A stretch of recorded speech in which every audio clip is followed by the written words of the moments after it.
জীবন চলার পথে অনেক বাধা আসবে, পড়ে যাবে, দুঃখ আসবে, তাই বলে পিছিয়ে যেতে নেই। দেখবে একটা সময় তুমি প্রতিষ্ঠিত হবে, তখন সবাই তোমাকে গুরুত্ব দিবে। জীবনে অনেক অর্থ উপার্জন করতে পারবে, কিন্তু অর্থের জন্য নিজের চরিত্র বিক্রি করলে তা আর কখনো ফিরে পাবে না। জীবনে কিছু মুহূর্ত থাকে যা মনে পড়লে আমরা যতই হাসি খুশি থাকি না কেন একদম চুপচাপ হয়ে যাই। জীবন তখনই সুন্দর হবে যখন তুমি পেছনের মায়া কাটিয়ে অজানা ভবিষ্যৎকে বরণ করে নিতে পারবে।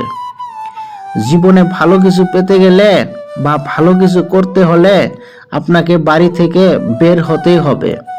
বাড়ি কখনো সফলতার কেন্দ্র হতে পারে না, বাড়ি হলো অলসতার কারখানা। সমাজ এখন এতটাই হিংসাত্মক যে কেউ কারো সামান্য উন্নতি বা প্রশংসা সহ্য করতে পারে না। মানুষের চরিত্র দুই ধরনের, কেউ অন্যায় করে মুখ লুকায়, কেউ বা ভালো কাজ করে মুখ লুকায়। উত্তম সেই ব্যক্তি যে ভালো কাজ করে নিজেকে লুকিয়ে রাখে। দুনিয়ায় মানসিক শান্তির থেকে বড় কিছুই নেই। যেখানে এটা পাবেন সেখানেই চলে যাবেন, পিছনে তাকানোর দরকার নেই, পিছনে কিছুই নেই। টাকা হয়তো একদিন ঠিকই হবে, কিন্তু সেদিন হয়তো এই শখের বয়সটা আর থাকবে না। পৃথিবীর সবচেয়ে জটিল অঙ্কের নাম জীবন। যে সূত্রেই প্রয়োগ করো না কেন, ফলাফল কিন্তু মৃত্যুই আসবে। সম্পর্কগুলো কখনোই পারফেক্ট হয় না, তাই বলে কি সবাই ছেড়ে যায়?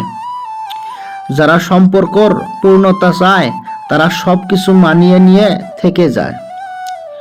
সবচেয়ে সহজ কাজ হলো অন্যর দোষ খোঁজা, আর সবচেয়ে কঠিন কাজ হলো নিজেকে সংশোধন করা। যত মানুষ চিনতে পারবে তত একা বাঁচার ইচ্ছা বেড়ে যাবে, আর বুঝতে শিখবে একাকিত্ব কখনো বেইমানি করে না। হয় মেনে নাও আর না হয় মানিয়ে নাও, এই দুইটা নিয়েই জীবন। মেনে নেওয়াটা হলো ভাগ্য, আর মানিয়ে নেওয়াটা হলো ভালোবাসা।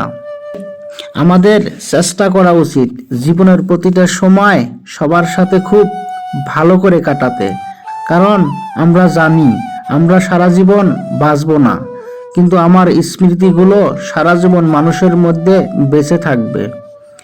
যদি বিচার করেন বা পরীক্ষা নেন তাহলে কেউই আপনার আপন নয়, কিন্তু যদি আপনি বোঝেন তাহলে কেউই পর নয়।